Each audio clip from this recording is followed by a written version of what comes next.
Hello, hello, hello. I hope that everybody can hear me. I am sorry for the bright lights. There's not really a whole lot I can do about that. Maybe it's from my forehead.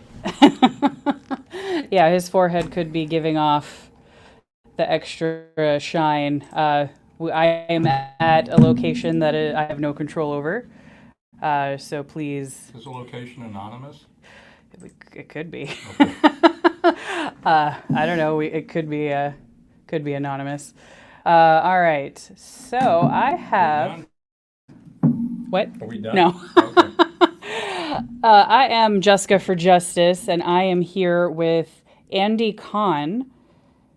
Andy has been a victim advocate for 30 plus odd years. And That's amazing because I'm only 39. So, normally, when Andy is being interviewed, it is about the cases that he's covering and the situations that are going on or legislation. So today, what I want to cover is Andy himself. So, Andy. that's a guaranteed cure for insomnia right there. So, if I were you, do you mind if I smoke? Oh. All right. Now, that'll make me feel better. So where do we start? The beginning. The beginning, in the dawn of man, where dinosaurs roamed the earth. I'm actually, give you a little background on me. My name's Andy Kahan. I'm Director of Victim Services, Victim Advocacy, Crime Stoppers of Houston, like Jessika said. I've been a victim advocate now for 31 and a half years. But prior to that, I was actually a parole and probation officer. So I chased Houston's finest all over. And then in the mayor's race in 1991, crime was the issue, the only issue, kind of like what's happening right now in Houston and all over the country.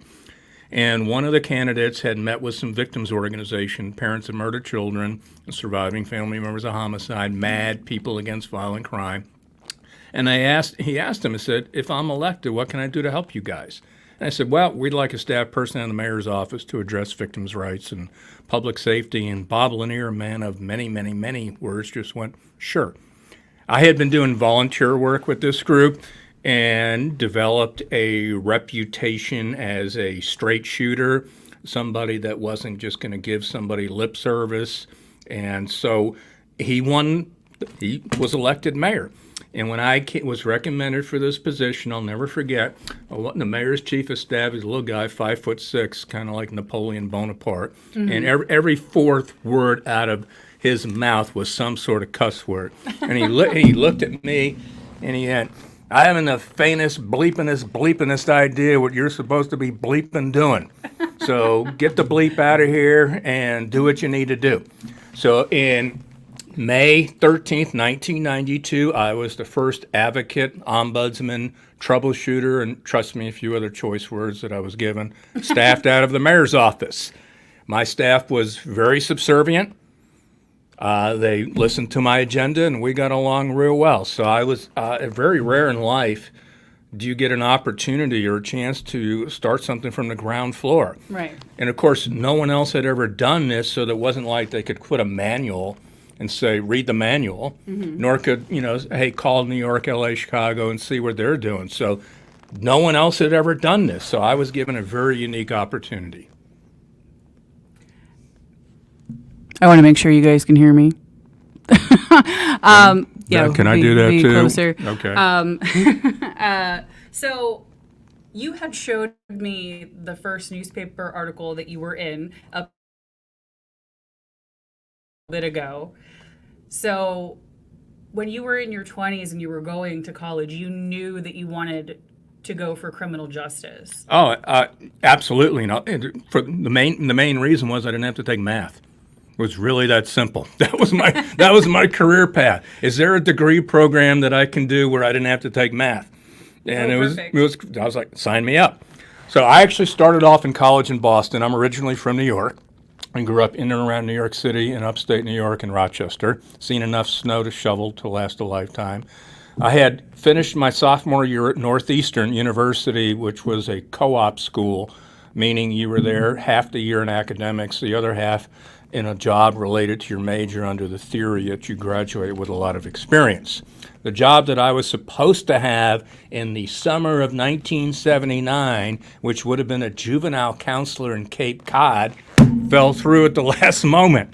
A juvenile counselor in Cape Cod. Cod. I was 19. I'm like, oh my God, now what? So there's nothing, so they didn't have anything left. So being 19, young and adventurous, I decided I'd go south for 6 months I was come back and resume my academics there. True story. I put 3 cities in a hat, and I went like that. It was Houston, Phoenix, and San Diego. Oh, and wow. my only requirement was that the cities that I put in a hat had to have an NBA team. I'm a big basketball player and fan, so that was my only requirements. I came down to Houston in the summer of '79, didn't know a soul. I didn't have a car either. That was a rude awakening as well on that, but I ended up staying here and never went back. And I ended up transferring to University of Houston. I worked my way through college, full disclosure. There was a company here, if you're older than 50, you might remember it. It was a company called Eastern Onion, and they did singing telegrams. And so for 3 years, 1980 through 1983, I drove around town. I was in a chicken suit. I was in a pink gorilla suit. I was a hula. I was a hula dance. And trust me, many people have tried to find visuals, videos, they ain't out there. So don't waste your time. Thank God they're not out there. I was a hula dancer in a grass skirt and coconuts. That's quite a visual. I thought you were joking. You weren't joking when you said that you were singing telegram. I can't sing worth a lick, but I could harass the living heck out of you. And I was good at, barging in and then, shocking the heck out of people. So that's how I worked my way through. It was a great job because I can go in and around my classes and I made enough money to self-support myself. But there was a lot of zany stuff. I mean, in Valentine's Day, I was a Cupid. Yes. I wish that there was. They're somewhere stored very safely. And so in 1981, the Houston Chronicle, back when they actually covered news, they did a story on me called Student Leading Double Life. And they have a picture of me poking out of the chicken head. And I was just talking about the stuff that I do and getting through college and what I do. So a lot of funny stories that came out of this. But it was a great test because I remember when I graduated and I was applying to be a parole officer, the parole officer guy that was interviewing, do you think you'd have a problem going into neighborhoods or different people's homes? And I said, sir, with all due respect, I drove around town in red high-top sequin tennis shoes and a pink tutu. It's not going to be an issue for me. Got it? And he looked at me and he probably regrets that. That is hilarious.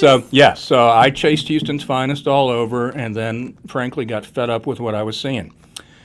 And long story in a nutshell, I ended up on this little-known show called CBS's 48 Hours, and I had a document in front of me that actually spelled out how many people needed to be released from prison weekly and monthly, and they were dumb enough to put it in writing, and I had it. And as I like to say, I let loose, they in turn let me loose. Right. So Yeah. that started, I was just so frustrated with what I was seeing going on. I saw so many people becoming victims of crime that should never, ever have been victims of crime, but the system failed them and nobody knew what was going on.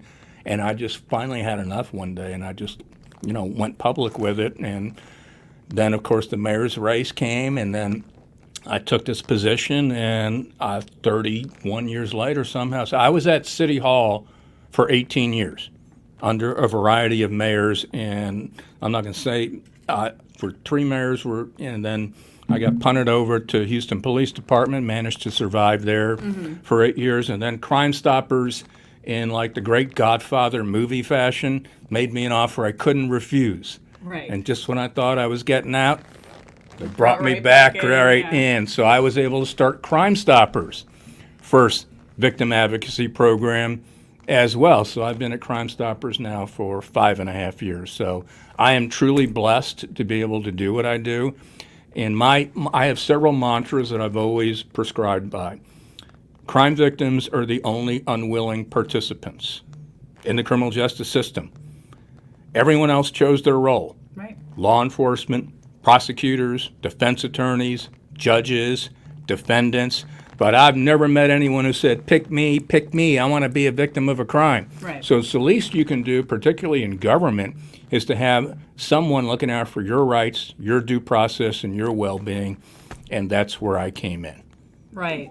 Yeah, there's the criminal justice system is such a confusing place in general, and when you become a victim of crime, you're lucky if you have somebody there to walk you through it. Victim advocates are such an important part of the criminal justice system, but there aren't enough victim Well, it's not advocates. enough, and some of them are limited by scope. Right. That's because of the agency and entity that they work for. I was fortunate; I didn't have any quote boundaries, and I was given that unique opportunity to basically tell it like it is and live to tell about it Right. at the same time. So people from within the criminal justice system who couldn't say things on their own for fear of losing their job had a valve Right. and an outlet in me to get the stuff out that needed to get out there. So, anybody can yell and scream about injustice of the world. Mm-hmm.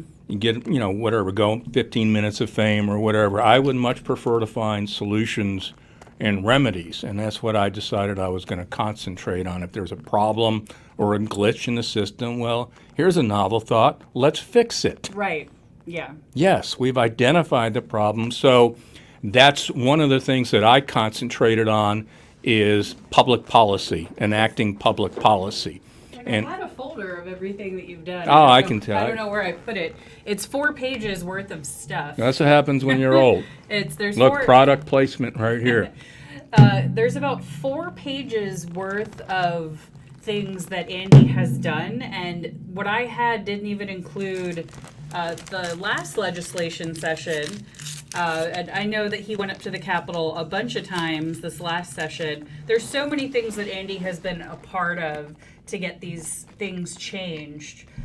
So what do you think out of all the procedures, laws that have been changed, which one do you think is the most impactful and most important? I couldn't give you one. I'd have to give you several. The first one was we had a serious problem here in Houston and in Texas generally, and that was automatic release of inmates. Right. No matter what. It didn't matter if they were deemed suitable for release, but if they racked up enough good time credits plus their sentence time served, they were out. That was nuts. It was wrecking havoc. And so we did eventually abolish mandatory release. Mm-hmm. And that was one of the good things.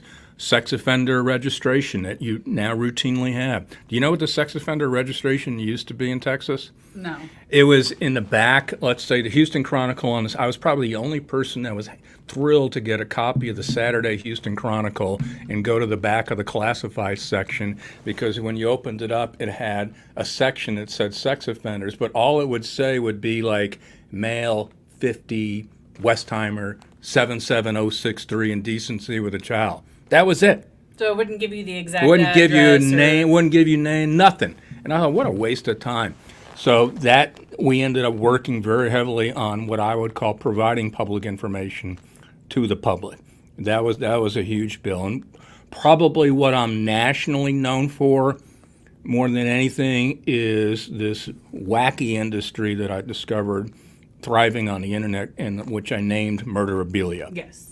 That kind of put me on a national map, because in 2001 I discovered that on a fluke, like everything else in my life, I was reading a newspaper in New York and I saw a little blurb about a New York serial killer's art privileges being rescinded because prison officials discovered he had artwork for sale on eBay. And it intrigued me. And in my warped and semi-demented mind, I just figured where there was one, there had to be others. Right. I just went over to eBay and clunked the search in for serial killers. And items came pouring out, and I was instantly mesmerized. I was under the delusion, probably like most people, that you weren't allowed to profit from committing crimes. Right. And I just said, wow, this is amazing what was going on. So for a couple of years, I decided I was going to take this issue on, became very actively involved in what I call the murderabilia trade. That was a cool, catchy name that I made up for this that kind of caught on. And so I actually got to know who the dealers were because I was a buyer.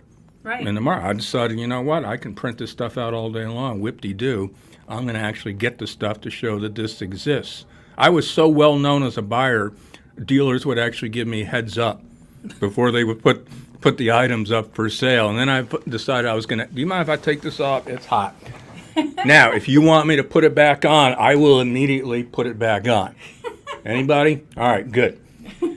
So upstairs in my office, I have the famous duffel bag filled with serial killer memorabilia that I've accumulated over the years, which includes hair samples, fingernail clippings, artwork, letters, autographs, you name it, I have it. And I just decided I was going to take this industry along. I was of the perspective you shouldn't be able to rob, rape, and murder and then turn around and make a buck off it. It's really, right. I'm a firm believer in capitalism. I believe in it. I also believe you got to draw the line somewhere. Absolutely. And that's where we drew the line. And I invoked a weapon that I've invoked for many years, and that is artful and skillful use of the media. And I learned very early on in my career as a victim advocate that the media would be my most powerful ally, a tool and a weapon, and if properly used, can also be an arsenal for change. Right. So I developed relationships with local and national media, and since nobody in this country knew what I knew about murderabilia, I knew this was gold, right, as they would say in the business, and finally decided we were going to, get it out there. ABC's 2020 got wind of it and was going to do a segment on it, which they did. It followed me around, and at that time it was perfect timing because I contacted Texas legislators. We had a bill sponsored. They were actually able to come with me to Austin and film me testifying, and we became actually the second state in the nation because I actually worked with California and another well-known victim advocate named Mark Klass, and Mark and I worked on getting California to pass a law. And so I've worked with almost a dozen states now that have passed what we call notoriety for profit laws, meaning you just can't just ship out your personalized items and then put them up for sale. And from a victim's perspective, the families that I dealt with, I remember one mother, her daughter was murdered by a serial killer here in Houston named Coral Eugene Watts, and she just said, that makes me absolutely sick. Yeah. The person, she said, I'll never forget, she said, I can't believe the person that murdered my daughter is now being able to profit from that crime. It was absolutely like getting sucker punched all over again by the criminal justice system. So that put me on a national map. And would you say that was when, like, the whole nation finally knew who you were, and that's when you started getting invited for other interviews, or all that stuff was happening? I would get occasion. I would because Nancy Grace, who we developed a relationship with on several cases, and when Nancy had her daily show on CNN, I was kind of a regular on issues on her show. But the murderabilia industry definitely put me on a national pedestal. And I started doing workshops and conferences, and I still do it 20 some odd years later because the beauty and the beast of the industry is it's constantly changing. Right. It's constant. There's nothing that remains. So there's always new things that are going on. I'll give you an example. When Kansas took into custody Dennis Rader, better known as BTK, and all of a sudden, within 48 hours, there were hundreds of items of Dennis Rader, aka BTK, being offered for sale. And so I contact, Kansas officials, and people of Kansas went bonkers on all that stuff. So that was one of the impetuses on getting stuff. So right. That's pretty cool. So I've done, as far as national media, I've done every possible show you can imagine. I was on the Oprah Winfrey show. It really blew my mind. It's like, wow, I'm on stage with Oprah. You got to be kidding me. I had no idea how big and powerful Oprah was until I went on. I've done, A&E, 48 Hours, Dateline, all the discovery. Right now, true crime, of course, as you know, is in vogue. So it's weird because we're in demand more than ever. The only show that I did turn down was the Jerry Springer show. Really? That was one of the, I'll never forget, their producer called me. Why would they invite you got there. Well, that's what I said. And the guys, I'm with Jerry Springer, and I'm going, okay, this ought to be fun. And so they were doing a show on people who've witnessed executions. Oh, And okay. again, I've executions are what happens. And I'm going, do I really want to go and throw chairs at people? No, I pass though. But so that was kind of cute. So I do a whole the journalist on my working with the media called the different job titles I've been given, all the different promises that have been Right. that never come to fruition, and all sorts of stuff. So it's truly an amazing career that I've had, but I couldn't do it without the partnership of the victims that trust me, Right. and that's important to have. And they know I'm going to shoot straight. Yes. I'm not going to give them lip service. I'm not, and just to me, the most important thing is just communication and returning people's phone calls or emails, or in this texts. And I'm still doing. Someone asked me, when are you going to step down? Or I'm just these days. Then I said, when the passion's gone. Right. I can, and some people say, well, you're too passionate, you're this. And I said, no. Passionate. Yes, I've accused of that. I've been accused of being too passionate. I said, when that passion is gone, then I'll know it's time for you to leave. Right. So when you advocate on behalf of one faction, which is what I do,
Sorry about that, No guys. problem.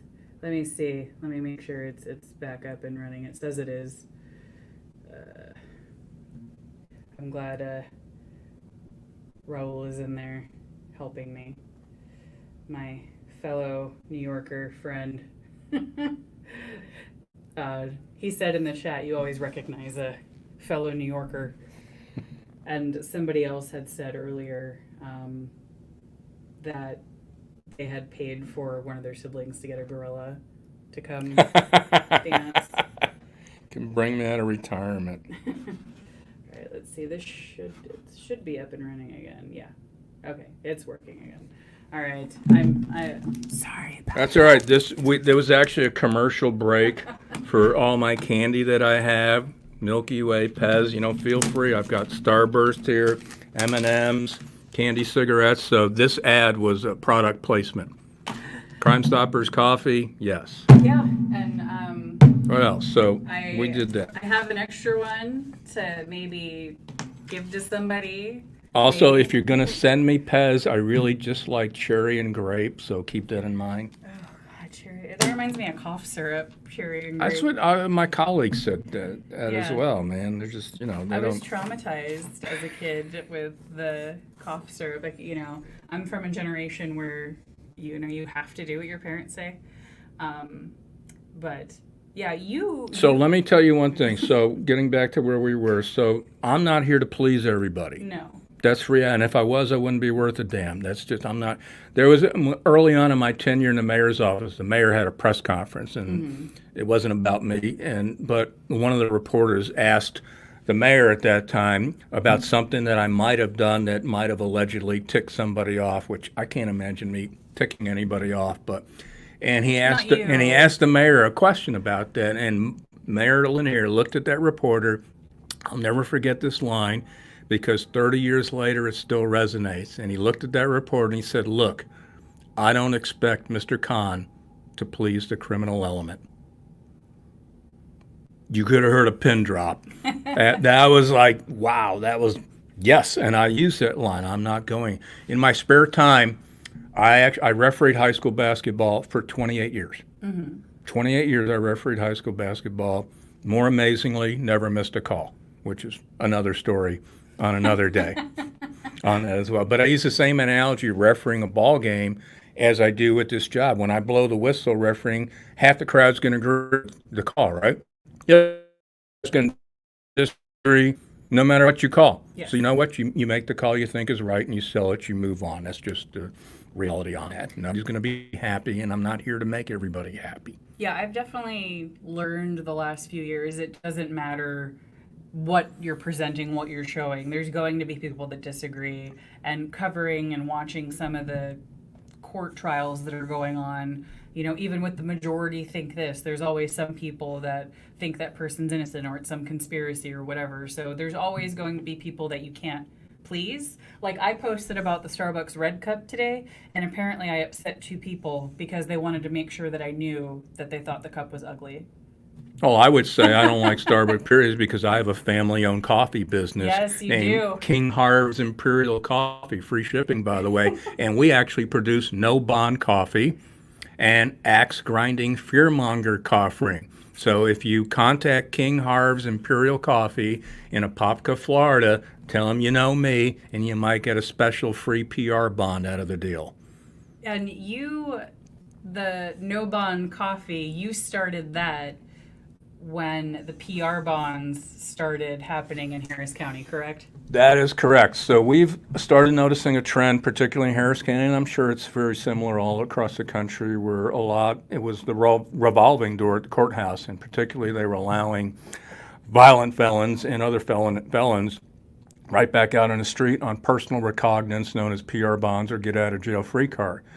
And we started bringing this to everybody's attention. And I started doing a weekly segment with local Fox News every Tuesday night. You can go watch it. We do a segment. And Randy Wallace and I, the reporter that have been doing these stories, and we've been doing stories for 32 years, which is amazing. We've been doing this series for 3 years, which is unheard of in local news. Right. Series, There'd be a segment 3 going that years long, yeah. we've been doing breaking bond stories. That's how insane this has been. And we started documenting people who've been murdered, albeit some of them allegedly because they're still pending trial. Right. We're up to 196 people that have been murdered allegedly or now actually convicted by a defendant that's been released on multiple felony bonds, a felony PR bond, get out of jail, or they were on bond and they forfeited their bond. And and that ticked a lot of people off because we were bringing this to attention. And all of a sudden, we started getting attacked. Right. Just I remember. God forbid, Crime Stoppers is the bad guy. We're the bad guys because we're actually telling the public. And you know what? We were right. Yeah. And we were spot on. I did notice that things became very political. I had started speaking out about some of the same issues, and I started getting attacked on social media, and people were pegging me one way or the other when they have no idea who or how I am as a person.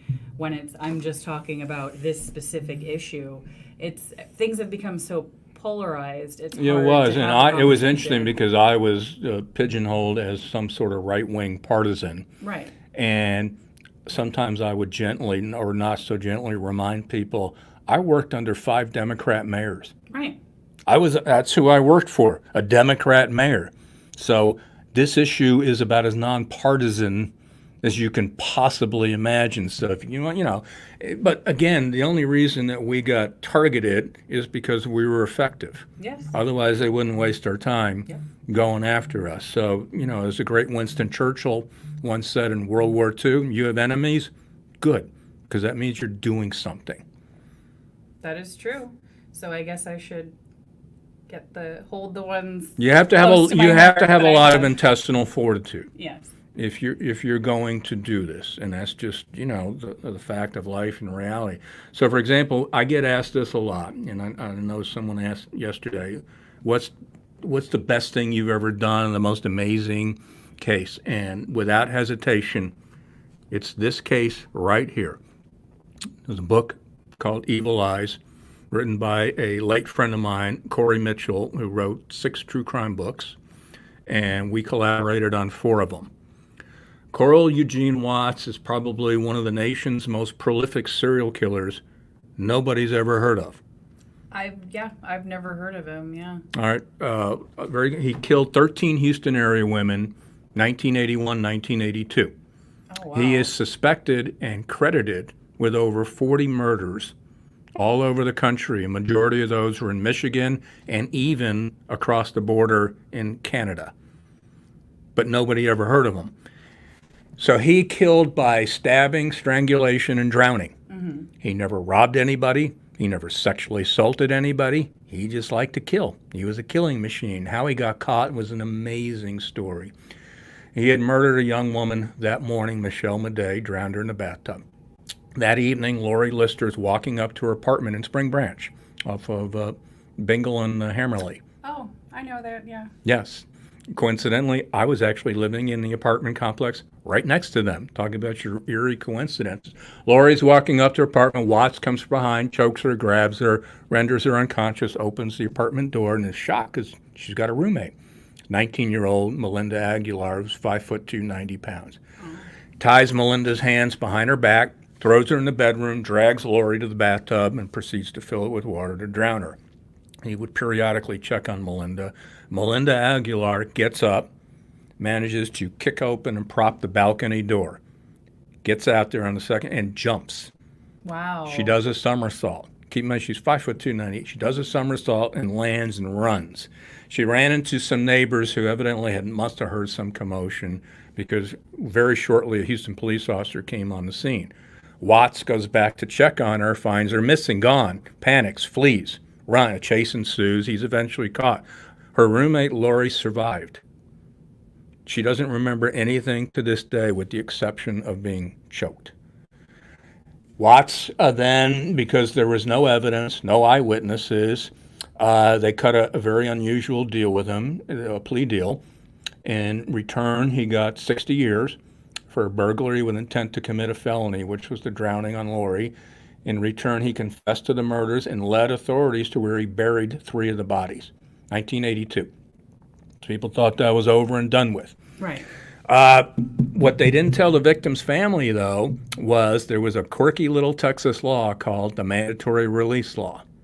So I come into my position in 92. I get contacted by the mother of one of the victims, Harriet Samander, God bless her. She's like my surrogate mother. Her daughter, Elena, just absolutely beautiful girl, University of Houston student. And so I remember checking with Harriet, and I said, Harriet, parole is the least of your problems. He's not going to get paroled unless you get a career death. But under Texas law, he's got an automatic release date in 2006. And I'm sorry, I've got to be the one to tell you this. And so that set about the quest to abolish mandatory release, which we did, but We were waylaid by the U.S. Supreme Court, who said we could do it, but we couldn't do it retroactively. So killers like Watts were still eligible for automatic release as long as they maintained good behavior. So fast forward, 2002 was the 20th anniversary of the murders. We decided we're going to put Watts back on the map. We did a huge call to action memorial ceremony. We flew in people from all over the country that survived Watts. Believe it or not, Continental Airlines, which is now United, donated airfare so we can bring families in, and we blasted this out. The state of Michigan, where he came from, formed a cold case task force, trying to find something where he was a suspect. We did every possible media you can imagine. You name it, we did it. I was on national Fox News one night, and one of the reporters goes, "You're in Texas, Mr. Kahan." He goes, "You guys execute everybody down there. You're going to let a serial..." I said, "Yeah, you'll never stereotype us again, will you?" We just decided if we were going to legally release a serial killer, we were going to go down kicking, screaming, and fighting. And we just formed this ad hoc group. Fast forward 2004, we're getting nowhere. Michigan's getting nowhere. It's getting close to his release date. If you don't believe in divine intervention, the story I'm going to tell you is going to change your mind. We did a segment for the Today Show. They reran it that evening on MSNBC. They had the Michigan Attorney General on pleading for the public's help. He had a 1979 unsolved murder. They had a sketch of the suspect, and he asked for the public's help. This guy comes home from a suburb of Detroit out in Fernville, and he does what guy, he picks up the remote, starts flipping channels, and he stops, and he sees the segment, and he screams to his wife, "That's the guy I saw kill the girl in the alley 25 years ago. True story." The next day, he calls the Michigan Attorney General's office, and at first they're like, "Yeah, sure, bud, give me a break." They go back and they look. This guy's listed as an eyewitness in a 1979 murder. It was sitting in a filing cabinet in Ferndale, Michigan, because they thought he was doing a life sentence in Texas, and they filed it away. This was the case they ultimately ended up charging Watts with, and then subsequently convicting him of. All because this guy was at home at that very moment. And saw that on Flip. TV. Right, but if we don't do what we do and get the publicity out there, it doesn't happen. So we did a fundraiser with the families. We all went up to Pontiac, Michigan in November of 2004, which I really don't recommend. And they had a trial. It was actually a telecast on Court TV Live, and the jury convicted him. And in Michigan, he was sentenced to life without parole. And I'll never forget it because, it was because no one gave us a snowball chance in hell. Right. I asked the governor of Texas, "Can you help us? I don't have all the answers. I'm just a schmuck from New York, And they said, "Well, nothing we can do. It's a state law." And we just said, "Okay, fine, we'll do what we do." And when the jury came back and convicted him, I literally went like this, and I just went, "God damn, we did it. Now, that night, I received half a dozen or over a dozen emails from people blasting me and condemning me for saying "God damn" on national TV. And I said, "You know what? If you want to take me to task for a moment of euphoria, Right. That was a lot of work. go for it." Yeah. And then 3 years later, Watts ended up dying in a Michigan prison of prostate cancer.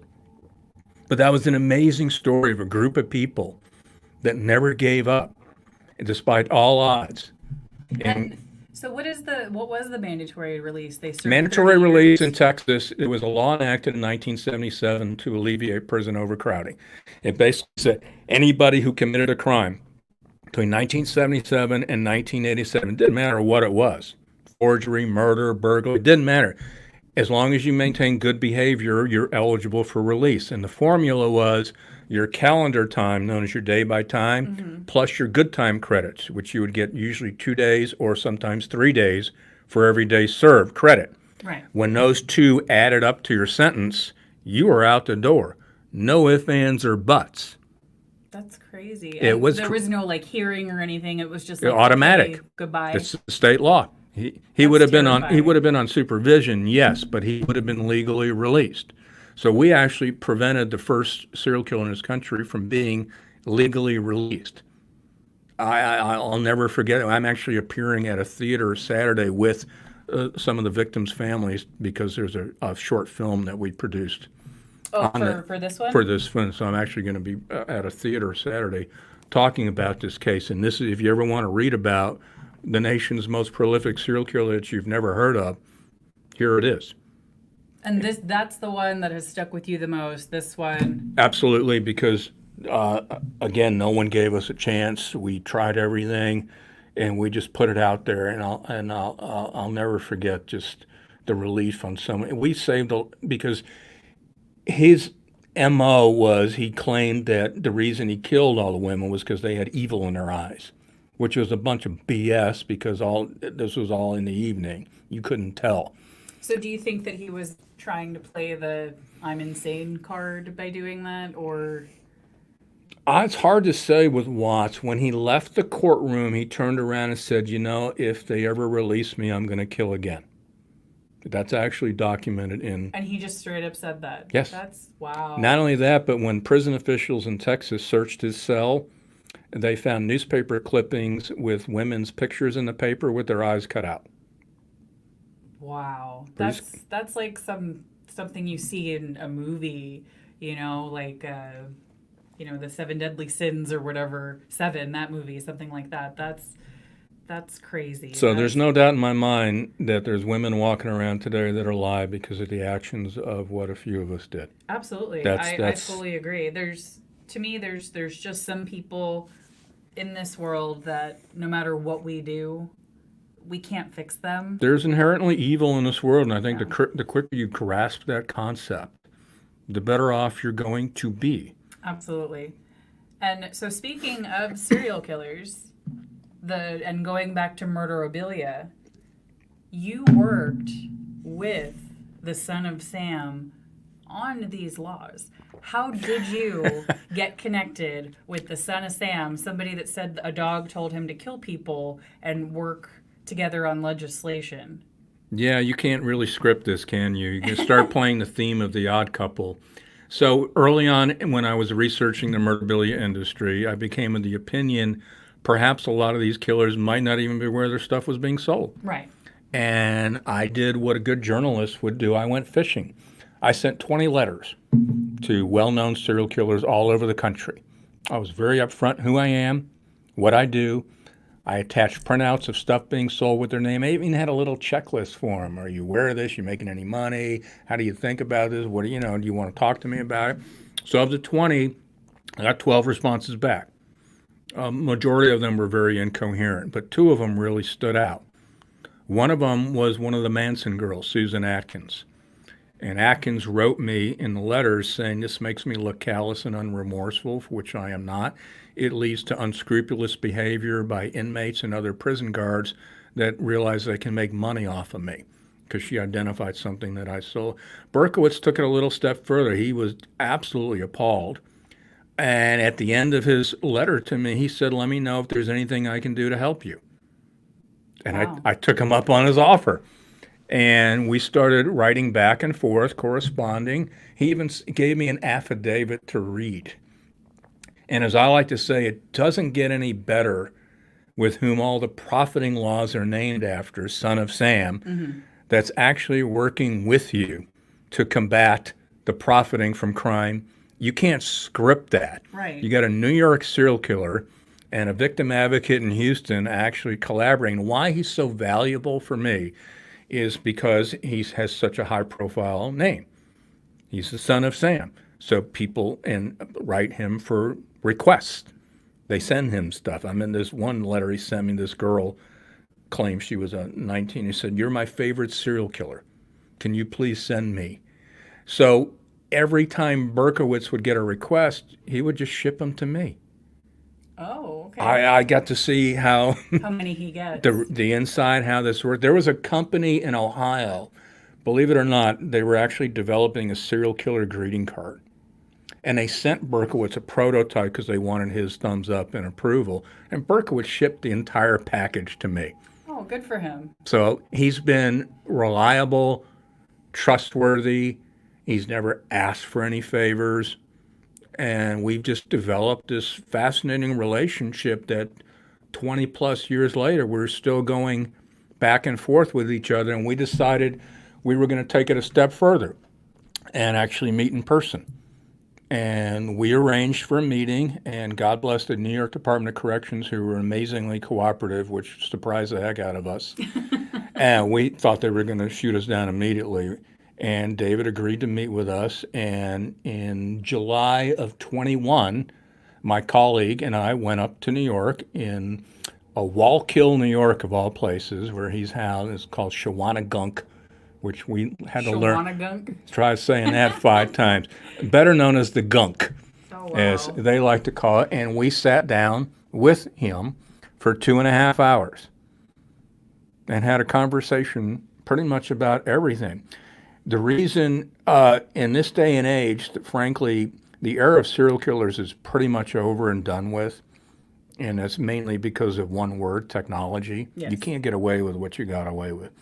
David Berkowitz, with the exception of the BTK killer, is probably the most well-known serial killer that's still alive.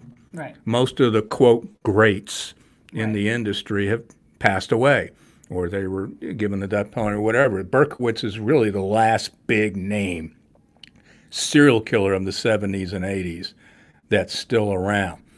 So when we met and we filmed it, and we have 2.5 hours of footage of just talking back and forth. My issue and what I didn't want to do with him, I didn't want to go back and rehash his crimes. Right, yeah. Everybody knows what he did.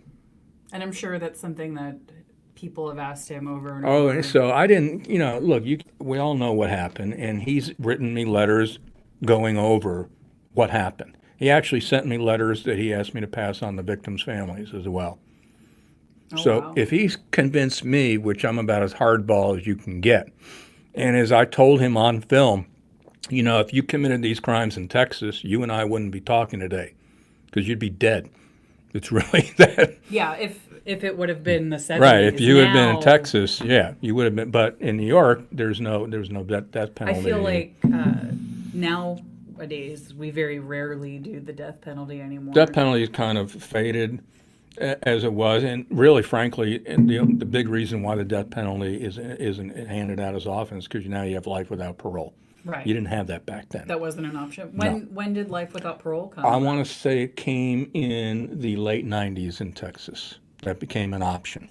Oh, wow. You didn't have that before that. So The 90s? Yeah. That's not that long No, ago. it's not. So that's why you have a decline in defendants who were given the death penalty.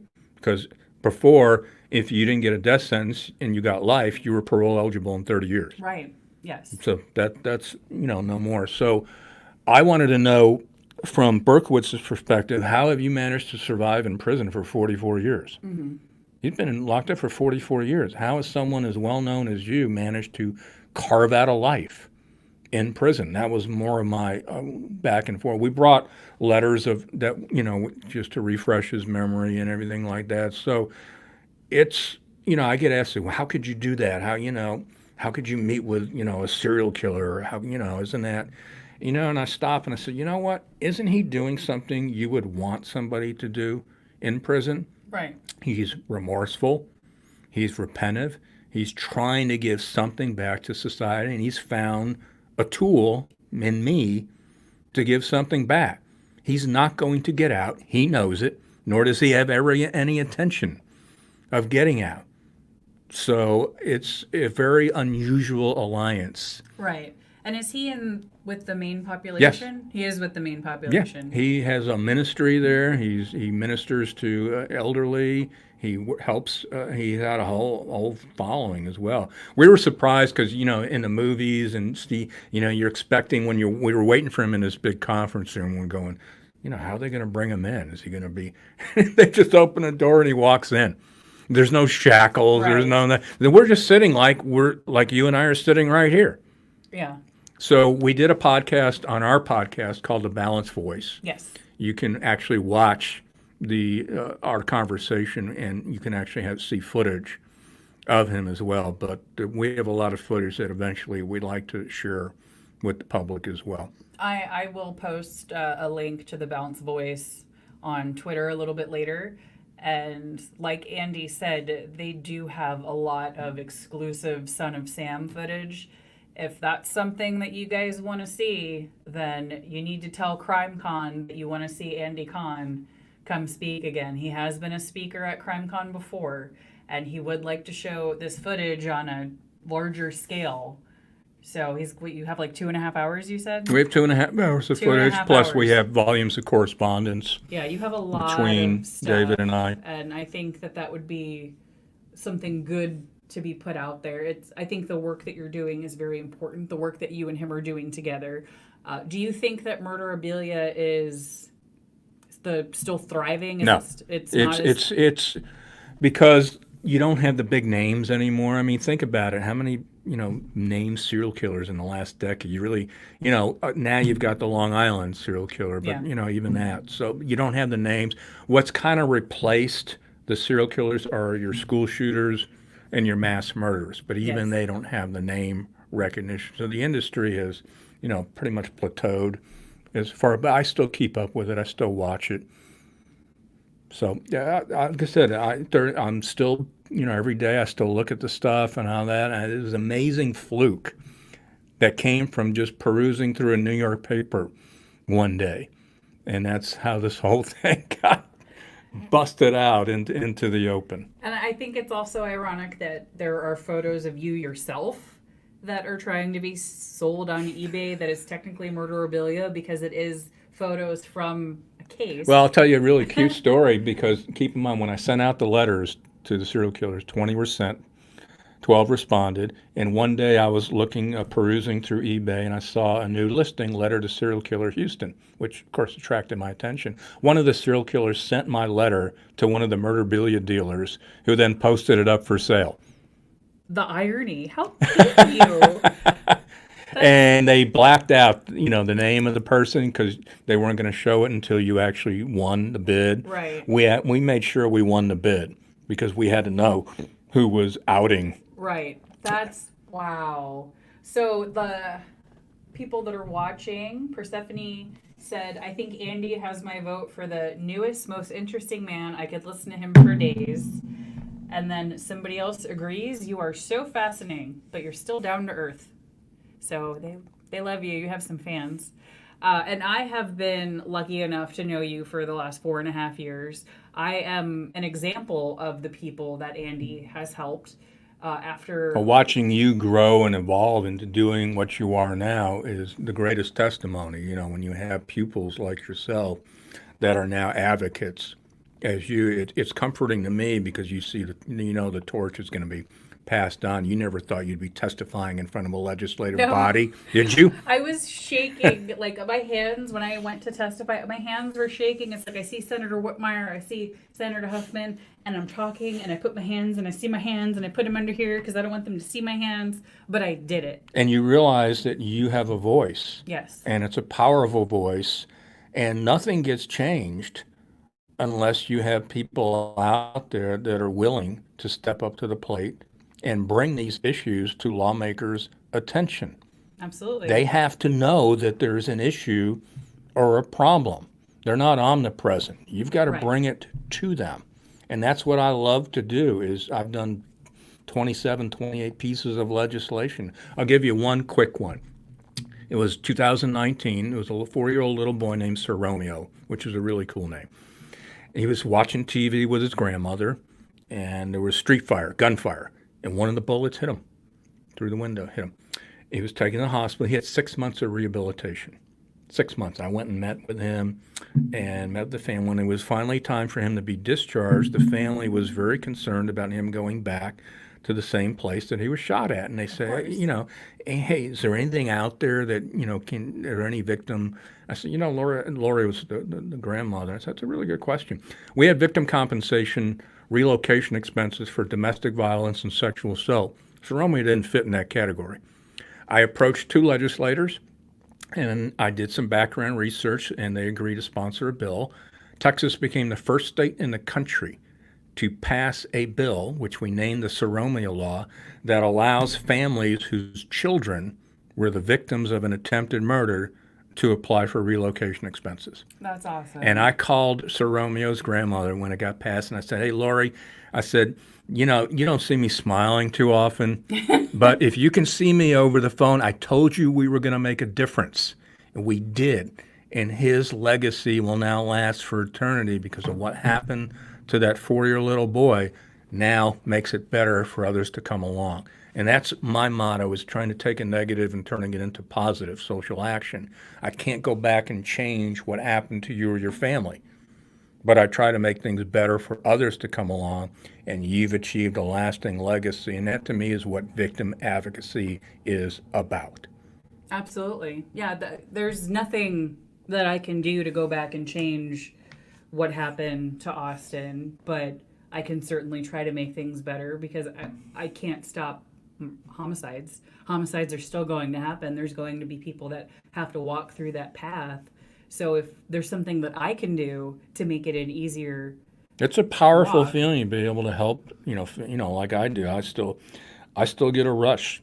There's no better day when I get parole denial. I mean, people hear me go, yes. And that's another thing, we do, and I do a lot of what's called post-conviction advocacy, which very few, people think, well, the case is done, he's sentenced, and you're over and done with. That's just, again, the beginning Right. of this second part of your journey. Yes. When the offender comes up for parole. And that's secondary victimization because now you're thrust right back into it. So we've passed numerous bills and legislation allowing victims' families to meet in person, longer set-offs for cases, and now we do victim parole impact videos to make sure that we preserve everybody's voice because not everybody can attend these hearings, Yes. and not everybody's guaranteed to be alive. Right. And when this happens. That project is so important. Oh, I love that. We've done 32 videos.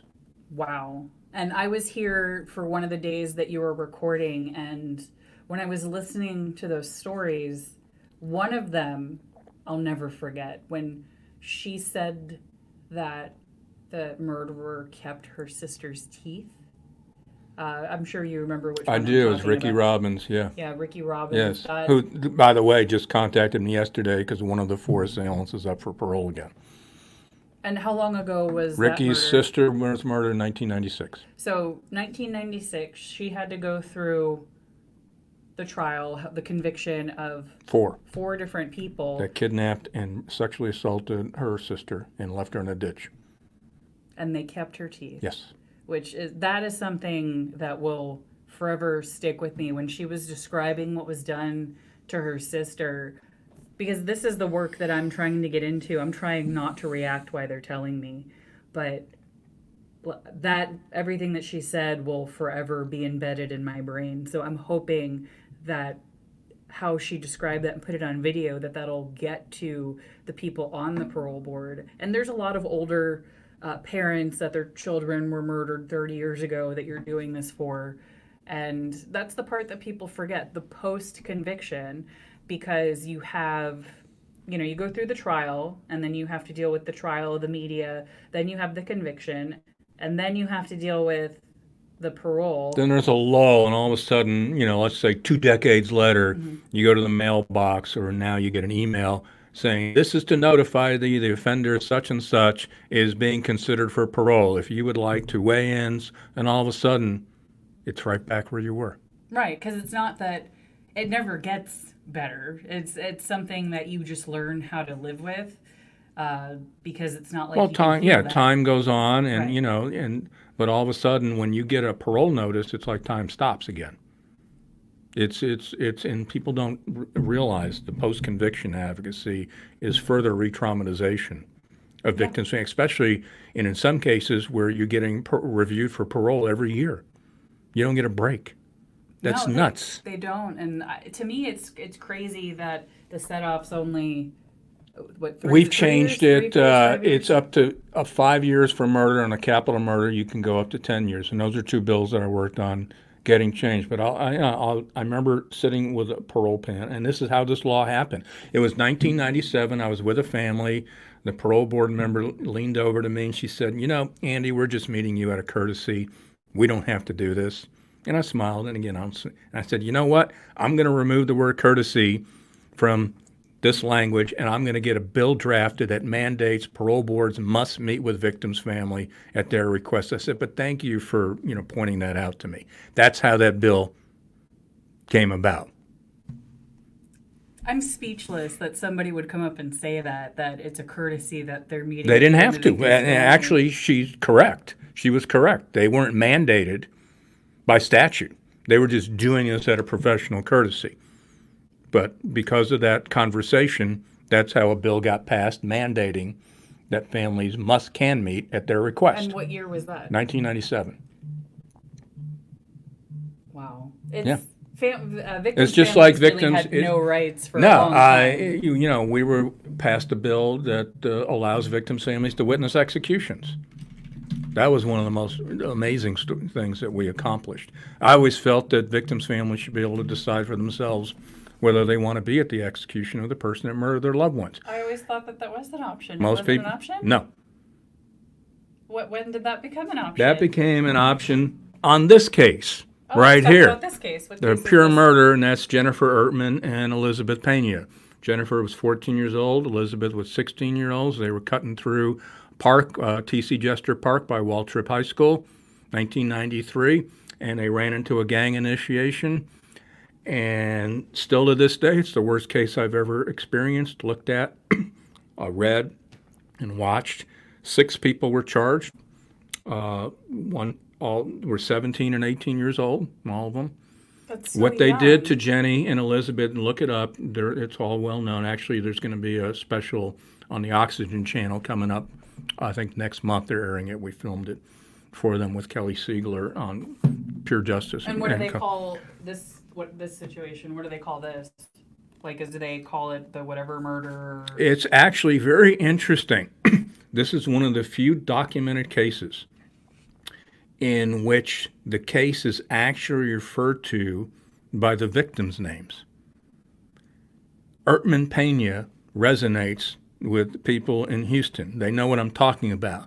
They're not going to know what I'm talking about if I mention that's one of the few cases in history that people remember from the victim's name, because most of the time we remember the defendants' names. They don't know who the victims are. Yes. Ertman Pena has a very unique scenario. So the father, Randy Ertman, God bless him, in the hallway said, I'd really like to be there when they execute these guys. Can I do that? And he didn't say it so nicely or politely. I probably cleaned the entire sentence up for him. Right.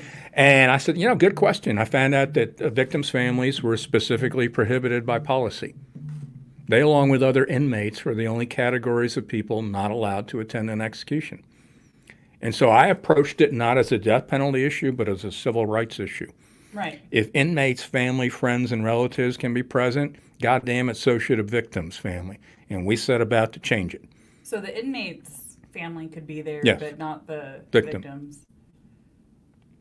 And we set about a quest. We got the law. And again, I didn't know. I'll never forget if and a lot of people in the true crime world will remember this movie called Dead Man Walking. Dead Man Walking with Susan Sarandon and Sean Penn, a true case out of Louisiana that won a lot of national awards. And I contacted one of the victims, the mother, because she witnessed the accident. I didn't know what it was. It was 1995. Now it's common, but back then, no one. It was. And she made a tape for me to play. And she said, Andy, I didn't want to watch it on the news. I didn't want to listen to the radio. Didn't want to read it in the newspaper. That person was the last person to see my daughter alive, look into her eyes, and hear her breathe. You're damn right I'm going to be there. Absolutely. And so we did. About 75% of families have opted to be present. And for full disclosure, I've been to 9 with victims' families. I go when asked. 9. 9. And were they all here in Texas or then other All here. states? Yeah. All here? Yeah. And was that all lethal injection or when Yeah. they had No. electric chair or anything like The that? first one that I went to was in 1996, and there was actually a documentary filmed. It ended up being on HBO, and it's called A View to Kill. A View to Kill. And that was the first Texas family to witness an execution, and that was a Houston case. Linda Kelly used to be the Houston chapter of Parents of Murdered Children leader in the 90s. And strangely, by coincidences or by fate, that was the first case for an execution that a victim's family could be at, and we were there. And it's Wow. documented in this documentary called A View to Kill. Yeah, there's a few true crime shows and documentaries that I've watched, and there you are. Do you even know how many that you've appeared in at this point? I know I've filmed some that are, in the can that are waiting to come up. So, my perspective when I get asked to do these things, it puts me in a position where if I don't do it, I know they'll find somebody else. Right. So my position is I will more than likely do it to make sure that I get the issues and the voices out there and get perspectives out there. And Yeah, I you want to think make sure it's covered I correctly. think that's important, specifically when you're doing some of the true crime series that we're seeing.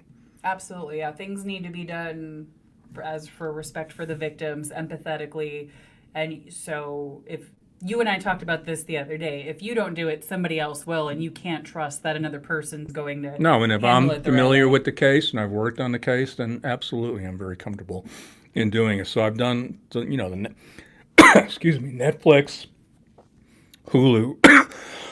If you go to Hulu, there's a thing called Texas True Crime. Oh, they have a Texas one Texas True specifically. Crime on Hulu Network. Yeah. Oh, I'll have to look at that. Yeah. And were you in the Texas Killing Fields Yes, I was documentary? there. Yeah, with Tim Miller and Texas EquiSearch. Yeah. Yeah, and Andy is also on the board for them. Yes, Texas Did that all very EquiSearch. Yes. awkwardly. So, yeah, like I said, it's an amazing journey that I've had. Truly blessed and fortunate to be able to advocate for those that either can't advocate for themselves or don't have a voice, and make sure that there's a place in the criminal justice system for them. Absolutely, yeah. The system is the criminal justice system. The prosecutor is not the attorney for the victim. They're the attorney for the state. So victim advocates are so important to make sure that victims' rights are protected and that the victims' families understand what's going on. There's still so much work to do. So I won't keep you much longer. I know you're super busy. No, I do, because I got a big tennis match tonight at 7. Don't, But I'll ask you one last thing. What is something that you really would like to get on the next legislation session? Oh, okay. And that actually was a case that happened a month ago. We had a guy on parole for a violent offense, gets charged with a felony, a nonviolent felony, and while on parole for a violent offense, they give him a PR bond. I thought they weren't allowed to do that. No, they can if it's a nonviolent offense. Oh, But I'm going, wait a second, he's on parole for a violent felony. Why are you giving it? And then 6 days later, he allegedly shoots and kills a 24-year-old mother of 3. Was that the one where they killed the mother in front of Yes. the child? Correct. None of that should have happened No. because there's no communication. When the parole board found out that he was charged with a felony, they issued their warrant. Unfortunately, they issued the warrant the very same day the murder took place. Too late. So is there a... No communication. So it's because those two departments aren't communicating Correct. is what the problem is. And how long did it take for them to catch that? 6 days. 6 days. 6 days, and on the 6 days when the murder took place. And even then, you'd still have to go find them to arrest them again to begin with. That's insane. And did he have an ankle monitor on? Or No. anything? He got Nope. a PR bond without He's a got monitor? a PR bond despite being on parole for aggravated robbery with a deadly weapon, a gun. And he'd been to prison 2 other times. How do you justify that this person isn't a threat to public safety? That's going to change. So for that one, would that be you want to get where the judges have discretion? There has to be communication, and it has to be documented. We spoke with the parole board about having, quote, one of their clients. The parole board said the following: they're going to issue a warrant or not issue a warrant. Right. There has to be some documentation before you arbitrarily just release somebody. And then there's no accountability for these mistakes either. No. There's oops. And Well, by then, sorry, we didn't, we don't have a crystal ball. Yeah, well, you kind of figured out by a pattern here. Right. This on person that. has a history. And I'm not saying you're going to issue a warrant in every case, but there should be documentation Right. where you were duly noted. We are aware of your status, that you're on parole. And people seem to forget, well, you're not free when you're on parole. Basically, the definition of parole means that you're serving the remainder of your sentence in the community. Right. The community is your lockup facility, basically. So you're still in state custody. And if you got in trouble in prison, you would be in trouble. Correct. But the fact that you're out here, you get in trouble, and then they're like, it's fine, go back out in the public. Yes. That's basically what That's the happened. type of mindset that needs to change. And because of that mindset, 196 people have been murdered since, what, 2018? 2018, a majority of those were in 2020 and 2021 when the heyday of it's dropped dramatically, thankfully. And the reason we've seen it dropped, and I'll give us a pat on the back, is because what we're doing at Crime Stoppers. And frankly, as I've been told numerous times by either former judges or people in the system, nobody wants to end up on breaking bond.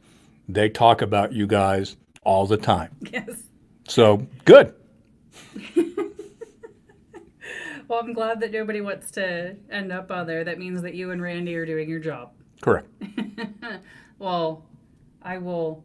I'll leave you with this one great thought, and I do this in my presentations. If any of you ever seen the movie Gladiator out there, the movie Gladiator, and there's in the beginning scenes with Russell Crowe, who plays Maximus, is talking to his troops before they go into battle, and he yells out, "What we do in life echoes in eternity." That's what I do as a victim advocate, and I adhere to that mantra every day. So thanks for having me on. Oh, thank you. Thank you, Andy. And I'm going to go eat my Milky Way, my Pez, my Starburst. I'm a big, Andy yes. loves candy. I'm Right. pretty sure he gets 5 pounds of Swedish fish when he goes to legislation. Legislation takes a And very if I long appear time. at CrimeCon again this year, I will do what I did in 2021. I will throw packages of Swedish fish to the audience. Right, so that's Another reason why ask you CrimeCon to have Andy so he can throw Swedish fish at you and show exclusive footage of the Son of Sam, but more importantly, the Swedish fish. Thank you guys so much for joining us, and thank you again, Andy. Bye, everybody. You bet. Take care.